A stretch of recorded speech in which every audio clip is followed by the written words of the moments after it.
quick little video on the port side of a 1977 MGB 18V engine. It's an 1800cc engine. We've recently had this rebuilt. I just put the new head gasket on there and we're ready to start closing up all these hatches. So I want to run a quick little video on some of the things to take into account on this side of the engine. I'm going to call this the port side as it's got ports. All these ports right here, these are your intake ports and your exhaust ports. And these are your push rods, and this is the tappet gallery. And so there's two caps that go in here, and I'm going to show you how to try to keep those from being a source of oil leaks. And the other thing we're going to go over real quick is this is the oil pressure relief valve. This little valve here is easy to get to when the exhaust ports are off. So I'm going to go ahead and replace this valve as well, and I'm going to show you how to do that. So let's get started. First off, let's have a look at the way that these are connected. All right, so here's the side covers. The one that goes in the front has a little pipe in it that is for positive crankcase ventilation, and it goes up this way, and it will go back around to the intake manifold to burn off any gases that are expelled through the crankcase. The other one is just a cap. It doesn't really do anything other than just cover up the tappet gallery. Both of these are kind of interesting in the way that they expect you to seal the gasket. Here's the part number for cork gaskets for these. You know, you'd put these on like anything else. It's just a gasket. You know, it's not that complicated. You jam it in there, and you expect it to with a single nut. With a single nut, you want to squeeze those gaskets, right? Well, how are you going to do that? The problem is it's just got one single bolt, and it has to get pressure across the entire surface here, right? So in order to do that, they have stiffening ribs in this cap, and these stiffening ribs make what would otherwise be a flimsy metal shell a bit more rigid, so that you can in fact get even pressure all the way along this edge with one bolt. Problem is that when that single bolt has a seal on it, this little rubber seal that goes into, I don't know if you can see, there's a little ridge there, and it goes into a concave washer that holds that.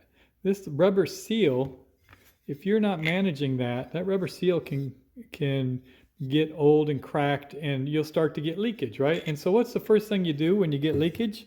You tighten it. Well, the problem with tightening it is that once that rubber seal no longer has any give, when you're tightening it, all you're doing is you're pushing the pressure, and you're basically reforming the metal. Now this one isn't that bad. This is still in good shape. You can see there's not a lot of deformation, but on this side, you can see that where the ridges were, where there used to be some stiffening ridges, they've been pushed in, and you can see what should have been outward is inward. And on the inside, even where there has a shaft that goes through, this should be flat. Then it's not. So what we're going to do is I'm going to take this back to my vise, and I'm going to give it the old hammer treatment. And we're going to get this to push back out so that we can have a nice even torque when you put this bolt in. The larger bolt that goes through there, you can see it's almost to the end of the threads. And you need to have it pushed out. It needs to probably come out to about here. And so once we get this nice and flat, then it'll be pushed out here, and we'll just make sure that we don't tighten it up that tight. So if you are looking at a chronic leaking problem with your your side covers, have a look at the geometry and look and see if it hasn't been over torqued. So I'm going to go ahead and bang this out, and we'll pick up the video from there. All right, so there you go. You can see I've got it nice and flat and level, and you can see how the little creases have been getting. You can see they've been straightened back out again. And you know, as best you can do, I suppose. All I did was put it in a vise and hit it with a hammer going this direction. The creases kind of came back on their own, so I'm kind of lucky on that. So okay, let's go ahead and put these in. Now I kind of briefly touched on these rubber grommets here. Obviously you're going to get a seal around here, but there's always, you know, the possibility that you know, after you get the seal here with the cork, you're going to have to make sure that you get a good seal around the point where the connector is. So that's all really what that's about. So you just want to make sure you're going to get a good seal with that. Once you start getting pressure on it, you can see how it'll compress. I think I'm going to take some of this paint off of here and make sure I get a nice flat mating surface so that that rubber gasket has a nice place where it can create a good seal. So that's what's up next. All right, so let's pull out that oil pressure relief valve. Now the trick with this valve is that it's spring loaded. So you're going to have to deal with spring pressure when you put it back on. This is a 1-inch combination wrench. Gets right on there. And you can just loosen that up and take it out by hand. The trick, like I said, is the spring in there makes it really hard. So if you're on your back or you have the exhaust in there, you have to mark where the teeth of the threads disengage. I'm going to go kind of slow. See how it pops? You want to push against that spring and know where those teeth engage. You can imagine how hard this is to do it on your back. So let's have a look at why we're replacing this.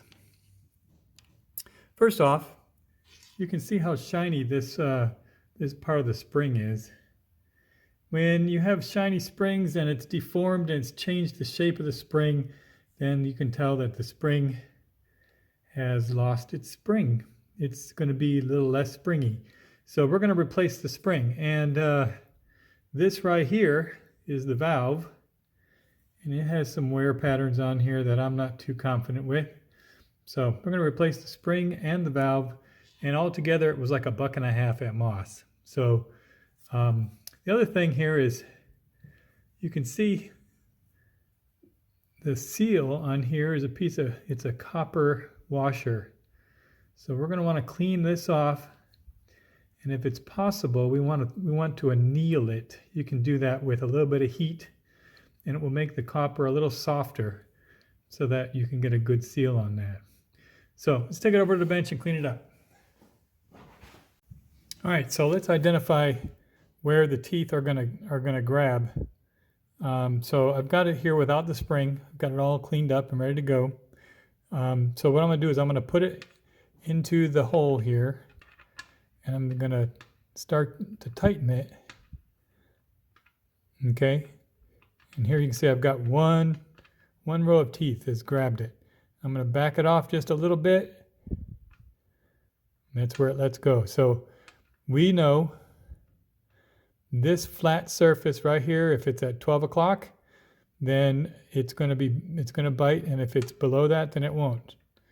Okay, so I'm going to go make a mark on this flat surface so I know that that is the top, and that when I put it under spring, I can just turn it with my hand until it gets to that, and that will be enough to hold that spring under tension. All right. Okay, so here you go. Got a brand new valve. See the valve right there, nice and clean, no goofy marks on it. I got a brand new spring. There's no rust or abrasion on that. I've annealed the copper seal, and I've made a mark. If you can see, made a little X, little scratchy mark on the 12 o'clock position when the teeth are going to bite. So let's go ahead and see if I can do this thing on the first go. All right.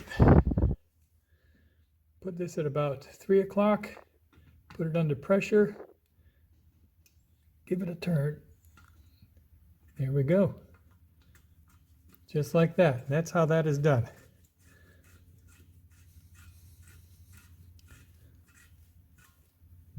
Okay. Let's get some torque on that with a big old wrench. Big old 1-inch wrench.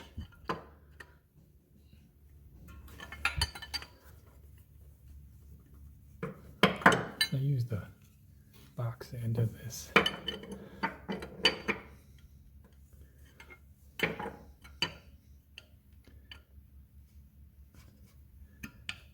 we go. And that is installed. There you go. That is the installation of the oil high pressure relief valve. Also, we've got the